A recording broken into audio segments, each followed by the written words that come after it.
BOCAT TV Neera ina ate beransi abagwagwa ense takanya ate bansi abasiru we are not going to be enrolled.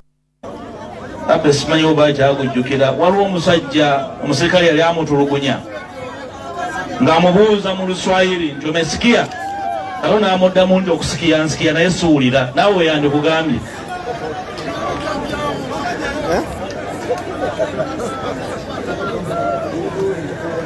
ndowooza otegedde bulungi yandikuzeemu nti byogedde abudde naye tabiwulidde kubanga bwe bitu bitambudde. Twebulire nnyo ku bulamu bwe okutegeera okutende waliwo kwa bannayuganda abafaananga ye. Mpulidde wano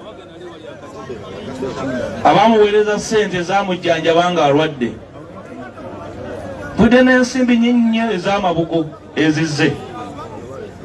Ne neebuuza nti batulizza ku za Lubowa, ku ddwaliro ly'e Lubowa kwe batuddiza. Olugendo olwatwala Kato nga yeetaaga obukadde 4 singa bali bamujjanjaya ku Lubowa bwandibadde 4 somulekerawo tuvuma amagufa nti abantu baffe balwala ng'olwo mwetalanga omunyageko ente okulaga nga bwe mufaayo ennyo.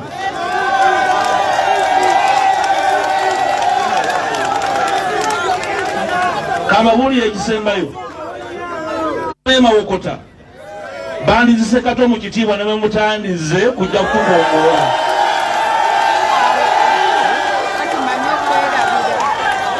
Ono mwana waabwe bw'oya badde bamwagala.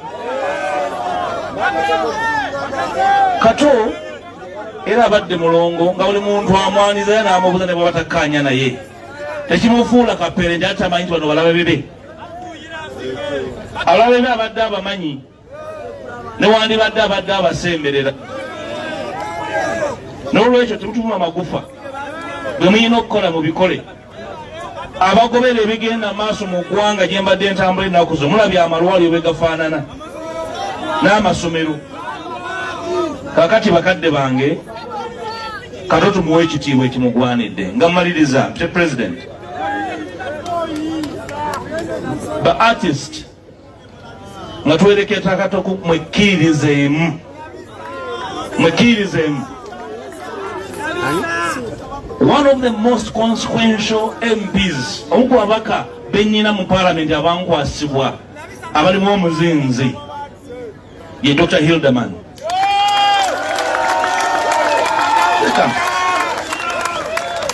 Very consequential. Muyinza okulonda omubaka okubajjuliza ekifo. That is one of the most consequential members of parliament in parliament. Ne bwayimirira okwogera tolayinza kugamba nti azze kwerogoza nti ensonga zaleese nti obuzi bwa muliraanwa bwasaze ne bulyalo amalagala ga lumonde wa muliraanwa ebyo by'obujege ebyo. If only you could summon a belief eyenkananga eya munywanyi wa mwono, you would go miles. Era mbasaba etteka lye yaleeta okukyusa face ya industry mwe mugwa mujje mumuwagire sabo ne boddayo dokita okumanya nga mulina amaanyi ge mutaagala kukozesa. Bwe twali tutuuza enkiiko ezebuuza ku tteeka lye yaleeta okukyusaamu erya copyright, omu ku bavubuka abajja okuwa testimony bamuyita Bujingo namulabyeko wano agenze akulira ndooza president waba comedians omuvubuka yajja tumuwulirize simulabangako ate mulaba ku TV wasiwalire nga simugobereranga nengamba bannange tumuwulirize. He spoke with the confidence and he earned my respect in just 20 minutes.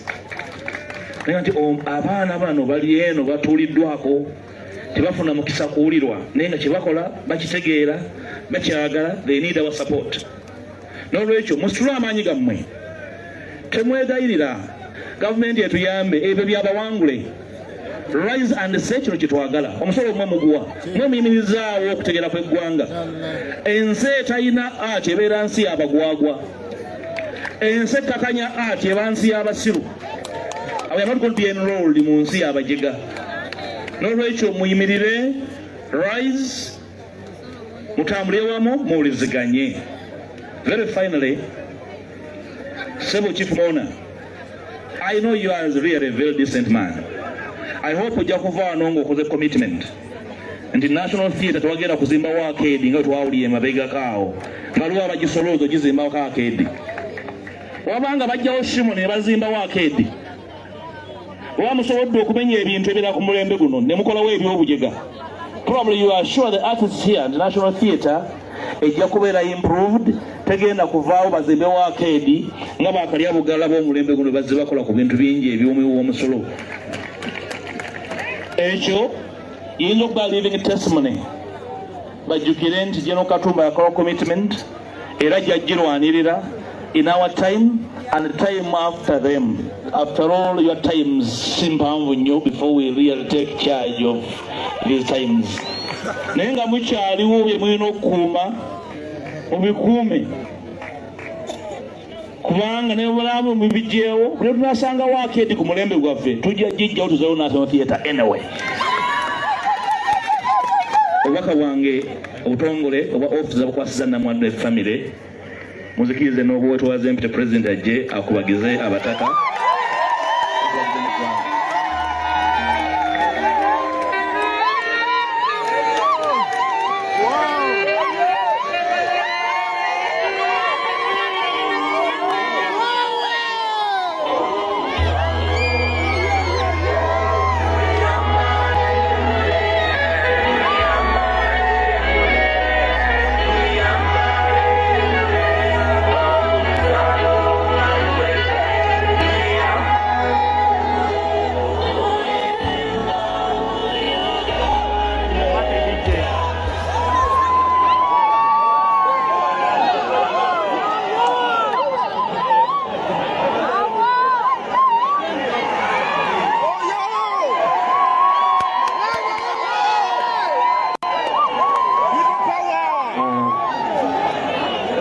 Chief Mona, General Katumba Wamala, Sebo omumyuka wa Katikiro, Oweekitiibwa Kawase,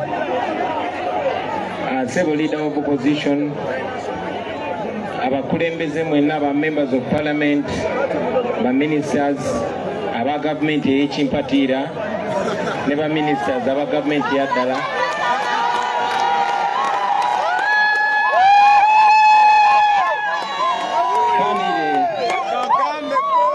Yomugenzi kati Kato Lubwama naddala Mama Ann, ba artist bannange mwenna, ba artist abato, ba artist abakulu, ba artist abakadde, ba artist abapya,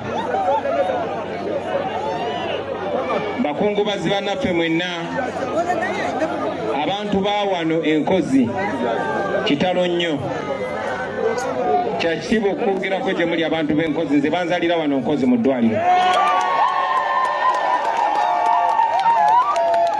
Baganda bange manyi nti n'obudde bugenze nnyo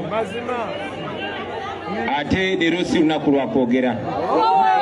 As a matter of fact saategese bigambo bingi bya kwogera olwaleero, naye tuwerekera muganda waffe Kato Lubwama bwempereddwa omukisa n'ekitiibwa okubako benjogera. Kato Lubwama nga nze nja kumwogerako mu ngeri ssatu. The man, Kato Lubwama the man, Kato Lubwama the leader or the politician, and Kato Lubwama the artist. Abasinga obungi kuffe tuconnectinga ne Kato Lubwama mu ngeri ezo ssatu. Kato Lubwama yengo omuntu obutafaananako ne bannaffe abakyusa ebigambo kubanga tuzika omuntu. Nze personally tabadde kyali wange nnyo, naye nga wa muwendo eri families ze tubeeramu nze naye, family y'aba artist ne family y'abakulembeze. Obubaka bwange obwa Kato Lubwama ng'omuntu nabuderivalinga eri famire ye benakyalayo okubakubagiza era nja buddamu leero bubaka bwa kusaasira nga buva eri nze n'ab'enju yange wamu n'ekibiina kyenkulembera.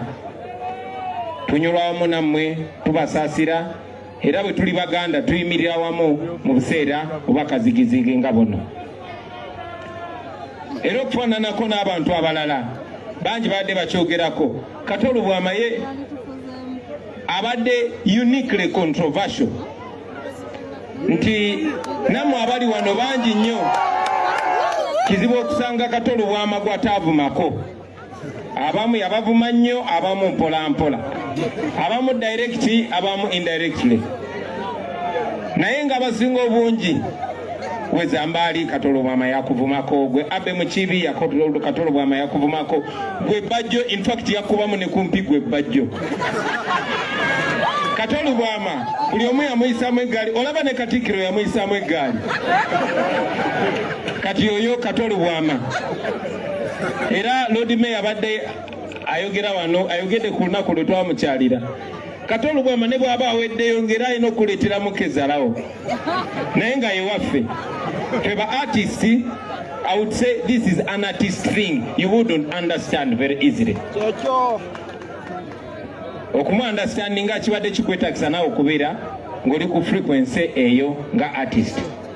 So tumusibula muganda waffe nga tumuwa ekitiibwa era muganda wange Kato Lubwama nga bwe nakyogerewo ne kati nkyogera nti zogenze ndikiriya naawe 5 nga sinambwa era nkakasa bwe tunegwako mu party 2 tujja kuba nga tuli easy. Kato Lubwama the politician. Bannange ebiseera bingi nnyo Bannayuganda naddala Abafirika baatukuuma nga tuli wala okuva ku bintu ebimatalinga. Era kyali kyetaagisa obwongo bw'ekifo ekyawaggulu okulaba ebintu nga Kato Lubwama. Oyinza omulaba nti abadde comedian, oyinza omulaba nti abadde asaagasaaga nnyo, ne Kato Lubwama yatekinga a firm step n'ayingira mu bukulembeze. Ayinza okuba teyabitukolera byonna byonna, y'ensonga lwaki naffe abajja after him naffe twagendayo twongereze ku weyakoma. Naye omuntu yenna bw'atekinga step n'agamba njagala genda wali we bateeseza, oba agamba nange kaŋŋende mbikyankalanye, nange kaŋŋende ndyeko, oba kaŋŋende mbikyankalanye, whichever way yatekinga step n'agendayo. Olw'abantu nga Ndawula Wowotto bangi temumumanyi, yali actor, ndowooza ye artist mu Uganda yasooka okugenda mu parliament. Kato Lubwama yali wakubiri. Nze ne bannanga balala twali bibala byabwe. Era nange bwe nagenda mu parliament nga bwe nze ngambagamba nti nali njagala nnyo okuliitinga Bakyagulanyi bangi. Kati olunaku lwa leero tulina ba Dr. Hildamani, tulina ba Geoffrey Lutaya, ate n'abalala bangi bajja. Naye Kato Lubwama tuyinza okuba twali tetukanya mu bintu bingi, naye simujjukirangako nga Kato Lubwama mu bukulembeze bwe yawagirako okunyigiriza abantu. Simujjukirako Kato Lubwama kukera ku makya n'awagira Nakyemalira. Sijjukirako Kato Lubwama kuwagira kuwamba bantu baffe. Kibadde kimukwatako nnyo ng'abaana ba Buganda bawambibwa ne batemulwa ne battibwa, nga bawambibwa abo abawamba ensi yaffe, nga bayambibwako mwana tu bannaffe, bataata baffe, baganda baffe, bamaama baffe, betuwa ekitiibwa. Era nga bwenze mbagamba baganda bange nti omuntu yenna bw'aba ayagala okubawamba, omuzungu bwe yajja wano okuwamba ettaka lyaffe n'otukolonizinga okumala emyaka egyawera 7, yakozesa abo betuwa ekitiibwa. Bwetuuka wano ani gwe bakkiririzaamu? Bw'ofuna gwe bakkiririzaamu ye n'omukusa, abalala ne b'obabonyabonya.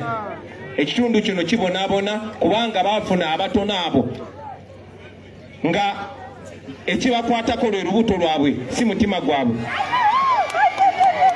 Eno y'ensonga lwaki osobola okulaba omuntu gwe muwa ekitiibwa ng'ali mu mmwe betuyita ab'ekitiibwa, naye ng'amazima amatuufu ekibaluma akimanyi, nga gyayise baziisa abantu nga bawambibwa buwambibwa ne battibwa, ng'akimanyi nti ne gyaziika oba gyaziikibwa bali mu kusenda abantu baabwe.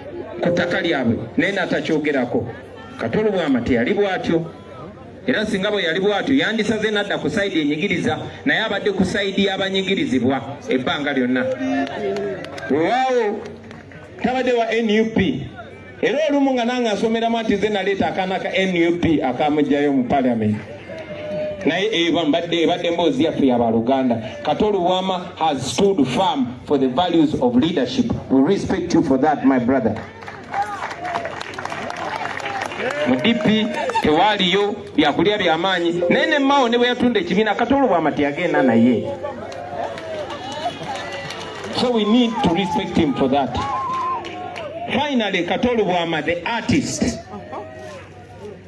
Awanze Kato Lubwama tewa abadde asinga okunkwatirako ennyo, kuba otuconnectinga without a doubt. Oyo musajja Honorable Nsereko gwa jeyo ye Master Parrot. Twayimbanga ne Master Parrot oyo, era twatambula okuva e Kamocha ne tugenda ku Bat Valley nga twagala kuwandiisa naffe mu Diamond Production ng'olwo ba Kato Lubwama ne Abe Mukibi bakozeyo bandi nga tuli bayimbi ne tuuka naye ne bagano tuwandiika. Naye wakiri kyali waffe ye Irene Namatovu bamuwandiika era inayinyinga Diamond nene bagano tuwandiika era tutayancha kubanja. Naye wakiri kyali waffe ye Irene Diamonds eyo n'olutaya gya musanga era tutayancha kubanja. However, twamwenyumirizangamu nnyo, batuinspiringa nnyo in art. Abe Mukibi, Kato Lubwama bagenda ku department ya MDD Makerere. Zorede nali Makerere nga nsoma social sciences. Ne kubanga twali tubeegomba nnyo ate nga ne mukulu wange Eddie Awampolose because of those people that we held so high in regard. Na crossinga nengenda ku department ya MDD. Akomao ne ba developing a theater mu Bugubi. Madde wanongera Honorable Mpuga bwachogeddeko nenda abasajja ba Museveni bajja bagamba nti eno yembeera ya NRM esobozesa abantu okuziika kwegamba bakirabira nti n'okusobola okuziika abantu baffe baba batuyambe nnyo. Yeyo nebo gye batulabirako olaba tubakkiriza okuziika omuntu wammwe. Njagala okubajjukiza nti Kato Lubwama mu kutoba kwe, Kato Lubwama yazimba theater eyasooka kukupa theater eno wansi. Ne bagimuwambako ne bagimenya nga bwe bakola Sembule. Kato Lubwama n'agenda n'azimba theater endala eno waggulu nga kwali Kampala Royal Theatre era nayo bagimenya bumenya lwakola ki lwa mabanja ngera ebyatuuka ku Sembule. Ekyo tekyatuuka ku basajja balaba bamuwa biliyoni ne biliyoni za sente z'omuwa omusolo nga era bwe bawadde biliyoni ne biliyoni abatali bannayuganda baroko naye Kato Lubwama yali teyeetaaga yadde miliyoni 5 bawamba theater ye. Ebirote ebyo byonna ne bikomaawo n'ebyaba artist abalala bonna ne bikomaawo. That is the government. Eno government mwe ba artist njagala nnyo olunaku lwa leero bino ebigambo byammwe ba artist. Buli munnabitone ali wano ndwawo okufuna omukisa okwogera nammwe. Ate abangi bwe njogera nammwe kubanga bakibateekamu kiri baagala nnyo batwawule temuwuliriza Bobi Wine n'abayimbi abasinga mu kyokunsemberera tebandaba ne Bobi Wine. Naye njagala olunaku lwa leero mwe ba artist bannange nga tusibula Kato Lubwama. Muwulira temunsudiya musirikale sirisi muwulirize. Ba artist olunaku lwa leero nga tusibula Kato Lubwama nsaba kye tuba tujja wano ekyomuwendo tuyige. Let us learn. Kyanaku nnyo nti batukumye nga batusibya akatambala mu maaso. Naye njagala okubulira bw'ojjako akatambala ako mu maaso ojja kulaba ebintu bye tulowoozangako. So mwe ba artists nsaba mumanye, don't walk in darkness. Learn. Kiki njagala muyige? Njagala muyige omugaso gwammwe. Njagala muyige amaanyi gammwe. Njagala muyige ekyobugagga Katonda kye yabateeka mu ngalo. Mwe ba artists temwetaaga zi hand out. No. Twabamu ba artists bwe twabuuka ne tumanya nti bino byonna industry okukyuka yeetaaga kye bayita political will. Singa abantu abatufuga baali baagala obulamu bukyuke tebeetaaga kola kintu kyonna, beetaaga kwagala bwagazi obulamu bwa art bukyuke. Obulamu gavumenti ebafuga bweba teyagala obulamu bwamwe bukyuke, amazima ga Katonda tebugenda kukyuka. Lwaki njogera bwe nti? Nze bwe nabuuka kyantwala mu bukulembeze mwe ba artist mumanyi saali yala. Right? Mina yala man. No sir.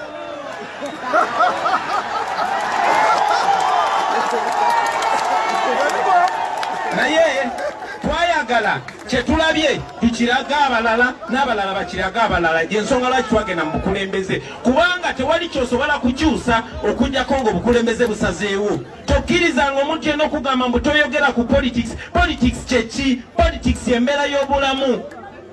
Politics yasalawo n'emyaka emeka gy'ogenda okuwangaala. Nze olunaku lwaleero ndi artist, mwena mukimanyi, ate ndi artist mulungi. Naye sisobola ku practice nga profession yange kubanga abatufuga nga tebalina tteeka lye basonzeeko bagamba oyo abuusa nnyo banne temuddamu mukkiriza kuyimba mwena ne musirika.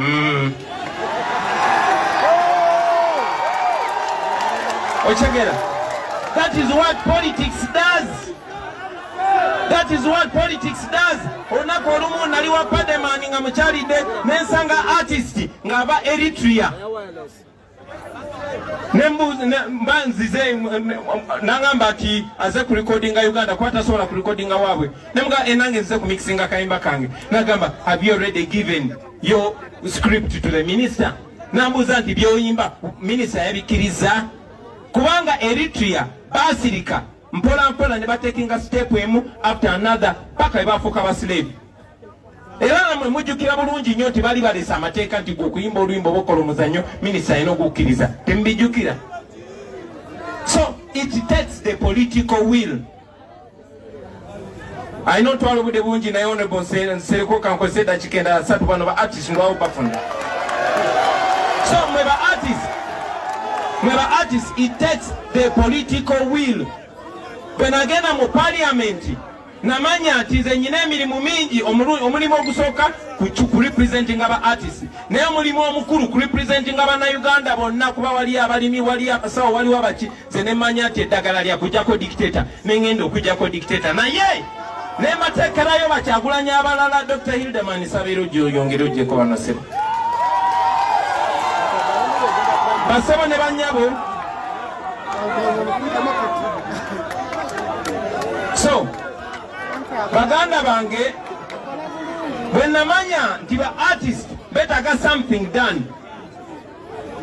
Yes, mwana ondo kuba president bwesaalayira naye ne balondera shadow minister wa arts and culture ye Dr. Hildeman ng'omulimu gwe gugamba ki njagala muve wano nga mutegedde musobola okukyusa obulamu bwammwe. Ekikyusa ebintu bakiyita policy. Policy y'enkola oba etteeka nti Uganda bakola bwe bati. Policy ya wano okujjako ng'ekyuse n'effe balinga ba artist era omulimu gwe nalagira Dr. Hildeman gwasookako kye twali tukabira ebbanga lyonna twagala mulongoose copyright law. Twalina etteeka lya copyright lyayisibwa mu mwaka gwa 2006 naye etteeka eryo nga teriyamba bazanyi b'akatemba teriyamba bayimbi liyamba jasi bawandiisi ba bitabo n'abasiizi ba bifaananyi. Dr. Hildeman ne mugamba genda osinkane ba artist bonna mu drafting ekye mwagala kibeere mu Uganda mu tteeka eryo. Bannange tulina abayivu bangi nnyo benja bagolo basaba mumuwulirize. Tulina muganda wange oyo John Segawa gwe artist atayagala kumpuliriza wuliriza John Segawa abimanyi. Tulina ba artist nga muzeeyi wange muzeeyi Ashraf Semogereni bw'atayagala kumpuliriza muwuliriza basoma articles among you mwina Silver Kyagulanyi mwina muganda wange ono Bujingo oyo Buju twasoma naye Makerere. So Silver Kyagulanyi kubanga he's an artist ate Silver Kyagulanyi nkakasa nti ye lawyer mu Uganda muno mwonna asinga oku understandinga copyright. Netsaba Silver Kyagulanyi a benchmarking oba tunulire etteeka lya music industry ya Nigeria n'akwata najjamu ebiyambi aba Nigeria okugaggawala n'abissa mu tteeka Hildeman lyabaga. Naye nga bamanyi gavumenti ya Museveni teyagala mugaggawale era gavumenti yayanguwa mangu njagala mumpulirize mwe ba artist. Gavumenti yayanguwa mangu negenda nerumba Hildeman nemugamba kati etteeka tulitambuze ffenna ne Law Reform Commission. Law Reform Commission kyekitongole kya gavumenti ekiyamba okutereeza mu mateeka paka olunaku lwaleero kubanga baali baagala dikozesa bazanyira ku mitwe ate namwe mwana bababuzaabuza mangu. So abantu Hildaman be yafuna nabo leave mu parliament ogenda okubaga amateeka agaabwe gayisibwa dda. Government ya Museveni yali very quick okuyisa etteeka lya Honorable Nsereko erya computer misuse. Naye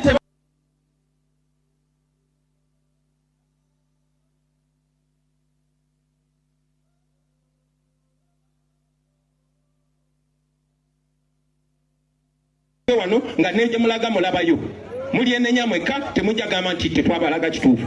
Musobola okukwatagana mwenna ne muleta buli omu ekirowoozo kyalowooza nti kyekiyinza omuyamba.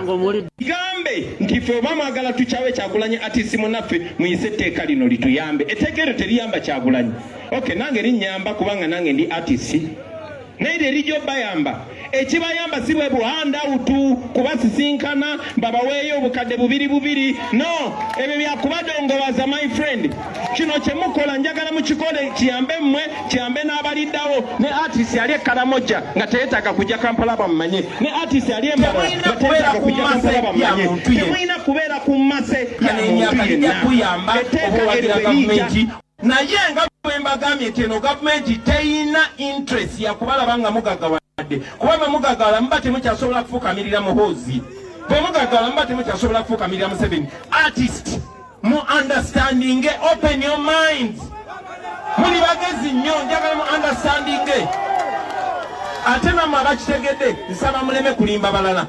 N'abanyonga batadde nnyo ssente how can you give 30 billion to artists to do what? Era mba mwagala balwanagane bulwanaganye nga tewali kigenda kukyuka. Bayimbi bannange tebabalimba bino ebabalimba ne bakuwa omusirikale otambula mu kkuba akutte emmundu ddala ebyo bakusudiya busudiya. As a matter of fact, singa mufumitiriza mwandibadde kibalagana bulazi mbeera gye tulimu nga mulaba amagye g'eggwanga engeri gye bagazalawa poliisi y'eggwanga ne bakwata owa poliisi w'eggwanga n'akwatira omuwala ensawo owa poliisi agenda tutambula. No, ffe ba artist tuli bantu bagezi, muli bantu ba mugaso. Nga maliriza Honorable Nsereko ononsonyiwa munnange gwe nawe oli artist ono twayimbanga naye ono ye Menton Prince. Ono artist munange nsaba muganda wange n'obwewombefu onzikirize munagwe guno omukisa gwe tufuna just dakika 3 zokka okulagala naffe. So neyanzege ba artist njagala obbabulira muli b'amaanyi nnyo. Ensonga lwaki kati babatwalanga ekikulu, ensonga lwaki babatwalanga ekikulu kubanga omu ku mmwe yavaayo n'agenda n'awangula Museveni yenze pulezidenti wa Uganda owaddala. Mukyagede so mwe ba artist buli woobanga wenyooma lowooza ku Kyagulanyi, buli woobanga obuusabuusa oba osaanidde lowooza ku Kyagulanyi ate nga nange ninga mmwe. So mwekiririzeemu temukkiriza kukozesebwa kubanga ojja kukozesebwa okukakanya Kyagulanyi bakakanya gwe my friend. Naye ate singa etteeka eryo liyita ate nga kakasa lijja kuyita Dr. Hildaman bonna baagala ba artist. Mwe ba artist eno ekyansi yammwe kati mwe mukitwale nti temuli bakyali bange. In fact temunneefasa nakuneefasa wabula gavumenti mukigambe. No, listen, ate ndi very serious. Mwe ba artist musooke muyimirenga mmwe mugambe gavumenti kino kye twagala ne kino. Muyina omukisa okutabanga wate nga temugenda kuddamu gufuna. Ono musajja simanyi gye baali batunudde ne bakuba leave of parliament. Kaakati muyina opportunity buli kye mwetaaga kibali mu ngalo 5 bwezi. Bwe musisinkana temusisinkana kugabana sente za muwa musolo. Temwetaaga nabbanja, temwetaaga jimuwezi, mwetaaga mitwe gyammwe, mwetaaga bannammwe muwuliziganye mukole enjawulo. Nga mmaliriza muganda wange kubanga enjuba egwa, maama ne bato bange ne famire yonna mukkirize okusaasira kwaffe. Kato twamufiiriddwa naye ligase gyagenda maaso. Ba artist mwena mubeere ku alaali, mwebereremu, but most importantly mwetegerere, tewali agenda bategerera. You are your own future. Nobody is coming to save you but yourself. Kino kyekiseera mupushinge lineteka lya Hildaman njagala lyeri bali bayamba okumanya oba eno gavumenti ebafaako oba tebafaako. Temwetaaga billions za muwa musolo bantu bakyayira bwerere. Mukwatagane mugende mu parliament.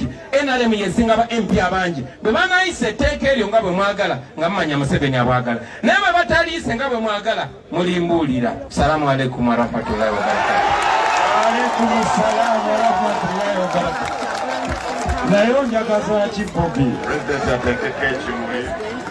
Mwebale nnyo mwebalire ddala. Ekimuli kyo Gerard Luyima tukwebaza, Muvawala tukwebaza. Owa MM 1 million.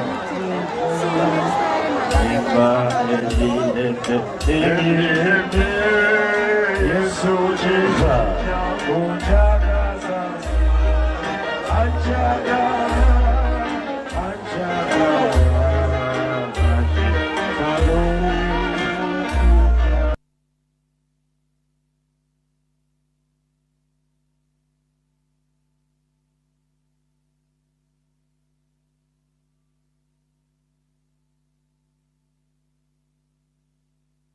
mwebale nnyo mwebalire ddala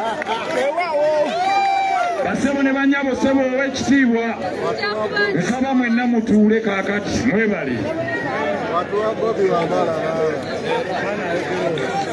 mu kiseera kino eno ye puroguramu eddako ow'ekitiibwa Katikkiro kkiriza famire ejje etuuse obubaka bwayo bwevaako gye ate Jeno Katumba Wamala awunzike bw'anaaba avudde awo tufune quick service enjuba eyo bw'enaaba tennagwayo bweti tutwale omulongo Kato tumutereke ate bwe tunaaba tumaze tugabule ekijjulo.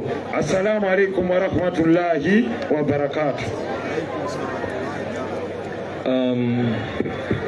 Tubalamusiza nnyo basibo ne bannyabo mukulika amakubo bannyabo erinnya nze Saabwe Lubwama Conrad erinnya nze tuli bazzukulu ba Ssalongo Ssenjabya batabani ba Kato Lubwama ne Uwaswa Lubwama. Badde nsaba baganda bange basooke beeyanjule oluvannyuma tusooke tutuuse obubaka bwaffe.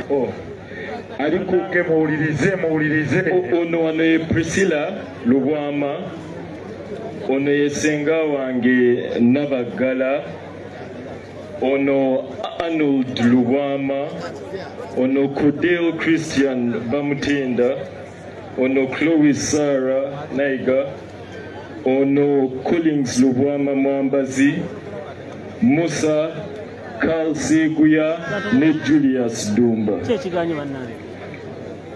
Mwebale nnyo okutukunga abaligirako mutabani wammwe, omusanyusa wammwe, mukwano gwammwe, muganda wammwe, ate nga ye taata waffe Honorable Kato Lubwama. Tusiima nnyo era tusiimye nnyo obuyambi bwonna bwe mutuweereza.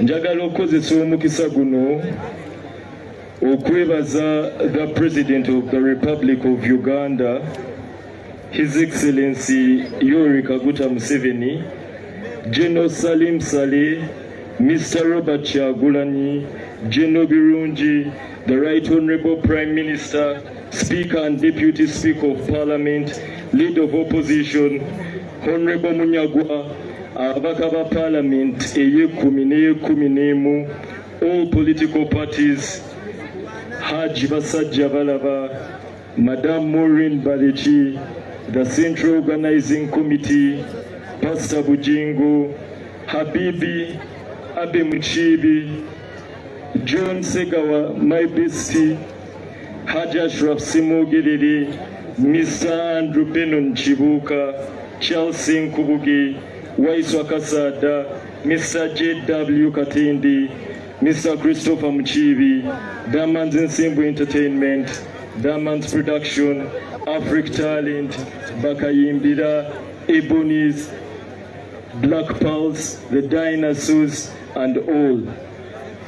Tutuusiza ddala obubaka obw'okubwebaza naddala taata waffe Honorable Muhammad Nsereko. Tugenda batufukamira buli we tukulaba taata. We bali kutuukiriza mulungu ekirooto kye kye yali yaŋŋamba. Twendi nvuddewo Conrad. Nsaba busabi okwatagane ne Honorable Nsereko Honorable webale kwagala buzeyi. You are one of the few people are coming here saying this and that and that, but Honorable Nsiriku, you have been with us since day one. From the India heart surgery, when najja nenjima akakadde nga Honorable agenda ku mutima. Nenkakimewa maama wange Barbara. Webale jjo, webalire ddala.